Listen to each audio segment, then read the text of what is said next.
In my tireless pursuit of answers, I found fresh questions of terror.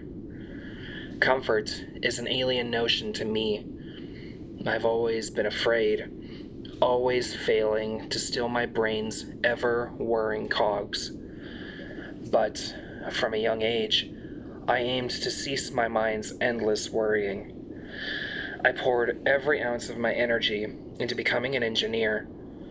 It has always eased my nerves to fix things. Of course, nothing was ever enough. I needed absolute certainty, and I wasn't going to find that on our little green rock. Naturally, I looked to the stars. In the early 2000s, shortly after graduating from Cambridge University, I moved to America and secured a job at NASA. I wanted to be a part of something bigger than me, an organization focused on exploring the deepest crevices of the universe. The date was January 2nd, 2023. It was a day unlike any other. The office was filled with the excitable chatter of my colleagues, folk who typically would have had their heads silently buried in paperwork. The air on this particular day, however, was filled with a jittery, magnetic energy. "Connor, you'll never guess what just leaked," Adam eagerly said, motioning for me to follow. I shrugged and followed my friend out of the office. "What's happening?" I asked. "You're going to lose your mind," my colleague replied. We made our way into one of the compound's main facilities, a building which housed NASA's assembly line of rockets. I had a hunch that Adam's exciting news might be related to DM-50, the dozen-minus rocket. After all, the bulky vessel was nearing its completion. No low-level employees had been given any inkling as to what purpose the spacecraft would serve. My colleague and I rounded the corner of the vessel, and we found Dr. Stanley Jacobs talking to a few physicists. He was a graying, pale-faced fellow with chapped skin, the sort of man who had physically aged beyond his years. He could have been 64 or 46. The weary-faced man groaned at the sight of Adam, but my friend didn't care. He was fixated on the screen behind the physicist. It depicted various graphs and charts, a foreign language to me. Everybody's been biting Stanley's ear off after he mistakenly forwarded an email to Jenny in accounting. Last year, Jacobs discovered an anomaly at the edge of our galaxy. Adam gleefully whispered, "An unidentified phenomenon that vaguely resembles a black hole, though its physical makeup is unlike anything previously discovered in human history. And NASA has been intercepting frequencies from the other side. Using telescopic data, they've created musical tones which sound like, well, who knows? Storms on unseen planets, forms of alien communication, a parallel version of our reality, perhaps. This sounds like fiction. Why didn't we hear about this when Jacobs found the anomaly a year ago?" I asked. My colleague shrugged. "Well, you know what the media's like. This could be huge, or it could be nothing. But Jacobs is suggesting that it might be a tear between universes." "Hypothetically," I scoffed, though secretly my interest was piqued. "Come on, Connor. You've always talked about the mysteries of the universe." "Well, it turns out there's more than one universe," Adam said. "And Frank heard that they're planning an expedition with the DM-50. I told you something big was happening. Why else would they have contracted Dozen Minus? It's unofficial, highly classified technology." My heartbeat started to quicken as I contemplated what my friend had said. Parallel universes, I thought. Could these distant worlds offer the answers I've always wanted? The small group of physicists eventually dispersed, and Adam nodded his head at Stanley. "Talk to him about the expedition. He didn't want anything to do with me, but this could be your shot to see space. my friend whispered before walking away. May I help? Dr. Jacobs asked, overhearing us. Does the DM-50 expedition have any openings for engineers? I asked. The man sighed. You shouldn't know about that, but you're not the first person to ask. This day has been... You're going to explore the anomaly, aren't you? I asked, eagerly interrupting the physicist. Did you hear something? Wait. Are you even an engineer? You're not some government servant on a mission to shut down this project, are you? Dr. Jacobs asked, lifting an eyebrow. No, I just need to be on that ship, sir. You likely already have plenty of engineers attached to the project, but we do. So I wouldn't get your hopes up, the man interjected, packing his briefcase. I won't pretend to be some indispensable genius, I said. But this is more than a job to me. I don't really care about NASA. I've always wanted answers to, well, everything. The man carefully examined me. What's your name? Dr. Jacobs asked, pulling a piece of paper out of his coat pocket. Connor Bridges, I said, composing myself. The physicist nodded and scribbled my name. There aren't any official openings, Connor, but I know that look in your eyes. It's what guided me to this place, too. It's what prompted me to chase Harriet's eye. Harriet's eye? I asked. The man solemnly nodded. The name of the anomaly. My late daughter. Sorry, I quietly replied. Jacobs cleared his throat. The DM-50 could always use an extra engineer. My eyes glistened, and I immediately accepted the offer. I couldn't quite wrap my brain around the idea of going to space. Now, of course, months after my voyage of terror, I tried to pretend that it never happened. After 10 months of training, launch day arrived. Dr. Stanley Jacobs and Dr. Elizabeth Farrow, his research partner, had been developing the logistics of the mission for the better part of 2 years.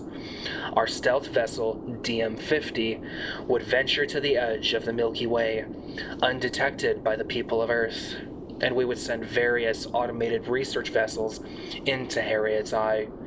Given promising results, a manned mission would follow. It was an airtight plan. The launch was a surreal experience, sitting in a near-silent ship, equipped with cloaking technology. We left Earth behind. Not a soul on the ground watched. It was a week-long journey. Using dozen-minus technology, we had achieved the impossible. We not only traveled to the farthest reach of the Milky Way, but we did so within an unthinkably fast time frame. The reason for Dr. Jacobs' hurry would eventually become horribly clear. From the windows of DM-50, the crew surveyed Harriet's Eye with doe-eyed, blissfully unaware faces.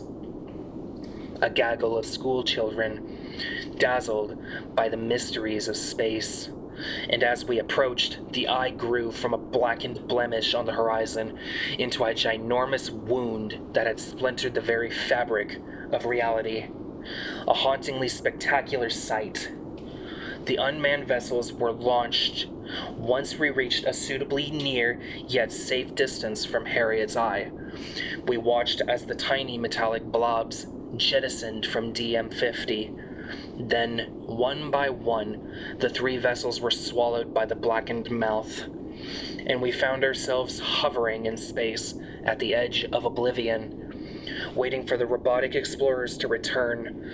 The majority of low-level workers had nothing to do but twiddle their thumbs. We couldn't proceed until the data from the unmanned vessels had been retrieved and analyzed. Not quite the adventure you imagined, Mr. Bridges, Stanley Jacobs asked, grinning. The 2 lead physicists sat on the opposite side of the canteen table. I smiled at the pair of them, whilst hurriedly finishing my mouth full of food. It wasn't often that lowly crew members would have the opportunity to talk to the ever-elusive lead physicists. Actually, it's no different from a day in the office. Sitting around, waiting for something to do, I said. Stanley laughed. Well, it's just as tedious for Elizabeth and me. Too right, but I enjoy lunch breaks because I get to spend some time with people other than him. Dr. Elizabeth Farrows chirped. I hate to pry, but have you made any progress? I asked. I won't pretend to understand the physics of this expedition, but don't be so modest, Connor, Elizabeth said. You're an engineer. I'm sure you understand more than you pretend to know. He's a mysterious egg, Jacobs chuckled. Did you know that he twisted my arm to get on this mission? He was almost as determined as me. Almost. Elizabeth raised an inquisitive eyebrow. Yes, I seem to remember him showing up quite late in training. Were you keen to see action, Connor? The woman had kind eyes. Elizabeth was middle-aged, possibly the same age as Stanley, but the years had been kinder to her soft-skinned, rosy-cheeked face. She reminded me of my late mother. Something about her velvety voice encouraged me to open up. It wasn't about the adventure, Dr. Farrow. I've just always been afraid, I said. I've always wanted answers to unanswerable questions, and this phenomenon seems so fundamentally juxtaposed to the reality which surrounds it. Before either of the physicists could reply, our food tray slid to the right, as did we, and everybody cried in confusion as their bodies were limply flung to the side of the unexpectedly leaning vessel. My temple connected with the edge of a table, drawing blood, and I gripped either side of the canteen bench until my knuckles whitened. Dozens of dazed, injured workers clambered to their feet. We all hurried to our respective stations, ready to assess the damage, though the ship corrected its balance, and it continued to quake uncontrollably. As we ran to the engineering office, my crew members and I shuddered at the sight of complete blackness beyond DM-50's windows. The stars and planets had disappeared. Brace for impact, a voice shrieked over the ship's intercom. The ship's outer body groaned under the strain of seismic pressure, and I tumbled to the office's metallic floor. The other engineers and I clutched at any fixed thing we could find, and we braced for our lives as DM-50 finally came to a blunt, jarring halt. Everybody lay as still as possible. Murmurs of pain echoed around the office. Light fixtures flickered unstably, and various alarms sounded in a calamitous cacophony. All personnel report to the main bridge, a voice announced over the tannoy. My fellow wounded engineers stumbled weakly to the corridor outside our office, but we did not walk to the main bridge. We speechlessly filled the corridor, and each of us stared out of the windows which lined the walkway. Beyond DM-50, there lay a near, colorless hellscape. The only light stemmed from a luminous blue orb in the distance. A white dwarf, one woman said, gasping. Do they usually look like that? A man asked. The edges of the orb seemed to dance erratically, and the ocean beyond our ship was littered with tidal waves of crumbling rocks. Stray pieces clattered against the windows of DM-50, and I realized that one of the larger distant rocks was a planet. It appeared to be cleanly split down the middle, as if it were two halves of a cracked coconut shell. This foreign place was not the Milky Way. The very laws of physics seemed to contradict our reality. We entered Harriet's Eye, a man whispered. It's another universe, somebody muttered. All personnel to the main bridge, the tannoy voice repeated urgently. Snapping out of the existential fever which had seized our bodies, the engineering crew hurried through the walkways of the ship, and we joined everybody in the main bridge area. Beyond the chattering crowd, I could see Dr. Jacobs and Dr. Farrow standing sheepishly behind Captain Polton. Quiet, the captain bellowed. The entire crew immediately complied. We tried to fixate on our bearded, stern-faced leader, but our eyes kept wandering to the swirling kaleidoscope of colors and bombardment of rocks beyond the bridge's main viewport. An unidentifiable force has pulled us into the anomaly, Captain Polton said. We're working towards immediately returning home, and we do not know what we might find here. The data has not yet been retrieved from the unmanned vessels, so these are uncharted waters. Anxious murmuring resumed. Enough, the captain shouted. Before we attempt to enter the anomaly again, we must deem DM-50 to be shipshape. I'll leave that to our engineers. But time is of the essence. Isn't that right, Dr. Jacobs? There was a disquieting tension between the lead physicist and the captain. Dr. Jacobs cleared his throat. The anomaly is shrinking. We should have told you that. We have a limited window in which to explore what lies beyond it. That's not all, Captain Bolton growled. Stanley cleared his throat nervously, but Elizabeth placed a delicate hand on his shoulder. We have entered a dying universe, one that is collapsing in on itself, she said, prompting a gasp of horror from the crowd. The anomaly is our only exit, and it will soon close for good. Dr. Jacobs sighed. I believe that Harriet's eye will be more than a rip in the lining of reality. It might be the crunch point for this universe. All matter in this reality will collide here. Anarchy ensued. Crew members hurled abuse at the physicist, and a few furious individuals lunged at Jacobs. The captain and several security officers restrained the enraged crew members. We can't change what has been done here, Captain Bolton yelled, shoving the mob backwards. When we return to Earth, Dr. Jacobs and Dr. Farrow will stand trial for their crimes. Until then, we have one objective: save every last person aboard this ship.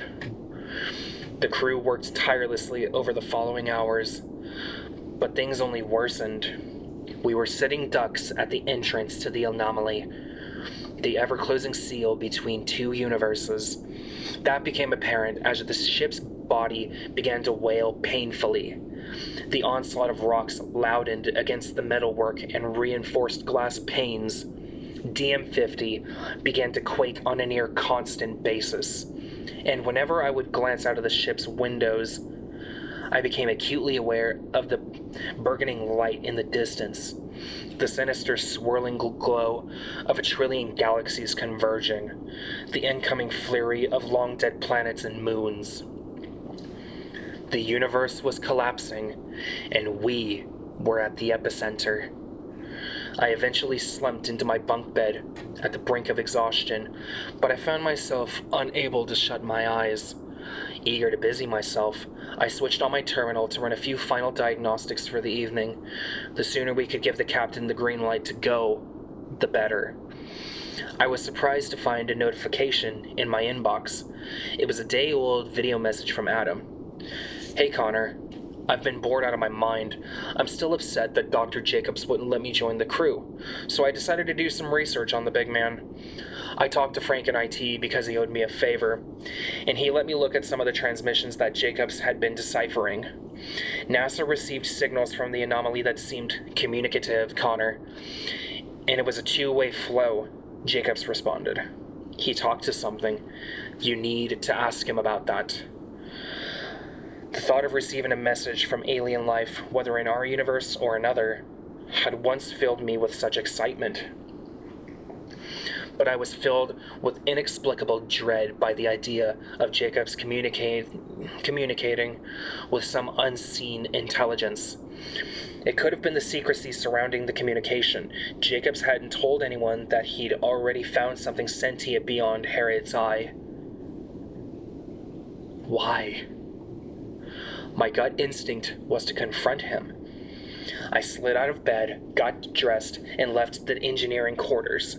The ship was eerily quiet on my walk to the main laboratory, other than the roar of space debris, which had become a form of white noise. As expected, I found Dr. Jacobs hunched over his desk and busying himself with work. The white glow of the screen illuminated the man's gaunt, possessed face. He hardly looked human. "Why didn't you tell us?" I asked. "The expedition would have never been greenlit," Dr. Jacobs muttered without looking up. "Well, good," I said. "We would have never faced such horror." Dr. Jacobs removed his glasses and eyed me with disappointment. "What happened to that young man who wanted answers?" "We're not going to get any answers here," I said. "Certainly not about that thing you heard in the darkness." Stanley Jacobs froze, eyeing me for a few seconds as droplets of sweat collected on his furrowed brow. "How do you know about that?" he whispered. "He only spoke to me." I shivered. "He?" Stanley's frown lifted as he realized that I knew something. I actually knew nothing. "Go to bed, Mr. Bridges," he said, returning his gaze to the laptop. "What were you hoping to find?" I asked. The man scoffed. "Another universe, Connor. Something greater than us, and I calculated we had no more than a couple of years before Harriet's eye would seal forever." I stopped mid-sentence.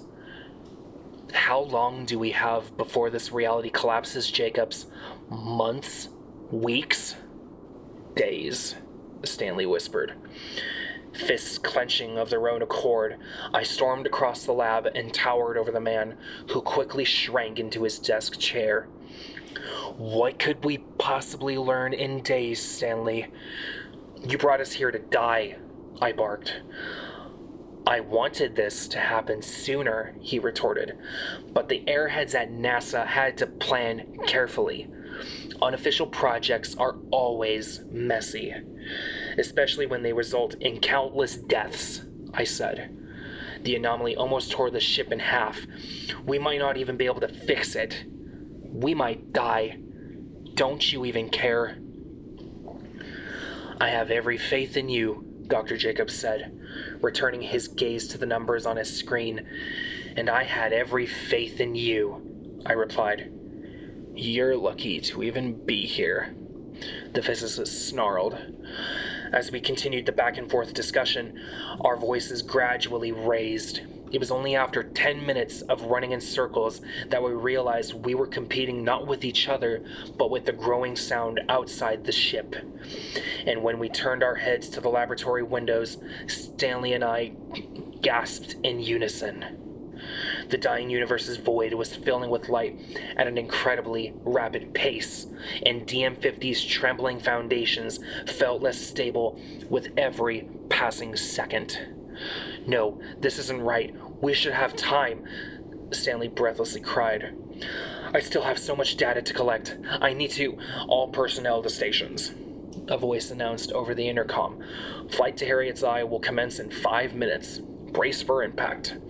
"We've barely run 50% of the necessary diagnostics," I said. "Who cares about the ship, Connor?" Dr. Jacobs manically cried. "This is greater than anything in human history. This is—" "What are you?" The wispy, disembodied voice rattled sharply around my skull, like a coin stuck in a jar. "It's me. I'm here," Stanley whispered. "I did as you asked." The physicist noticed my horrified expression, and he realized I heard the voice too. He wasn't as special as he thought himself to be. I became aware of the fact that all sound outside the ship had ceased. The terrifying convergence of galaxies continued beyond the window. But there was quiet. Only that haunting whisper permeated the silence. "A new land to conquer," the voice hissed. "Thank you for showing me the door." "I want to see her," Dr. Jacobs wailed, throwing his arms outwards. "You said I'd see Harriet." "She is in a place of all dead things. Come closer. Let me show you," the chilling voice said. Outside the window, amidst the multicolored glare of approaching galaxies, I saw 2 forming bodies, red, gassy spheres of biblical proportions, and as black specks emerged in their centers, I realized what they were: eyes of unfathomable enormity. I tried to scream, but my quivering, narrowing throat was unwilling. Could it have been strangled, perhaps by that paranormal deity? Black tendrils emerged from the abyss of the universe's ever-nearing edge. They curled forwards and took the shape of colossal, godlike fingers that were reaching towards us. The ship suddenly lurched forwards. The captain, who had looked upon the horror in the depths of space, commenced our voyage into Harriet's Eye. Thankful for the slightest hope, I looked to the sobbing physicist beside me. "Harriet," he cried, you promised." With a thunderous clap, the tremendous, ear-shattering sound of the collapsing universe returned, as if the terrifying entity with eyes like blazing gateways to hell were roaring in fury at our attempted escape. Those ever-stretching fingers soared towards our spacecraft, and DM-50 began to jolt from side to side. A trillion swirling lights soared towards our ship. As the universe's collapse quickened, I screamed as I finally fathomed the horror of being crushed by an entire universe.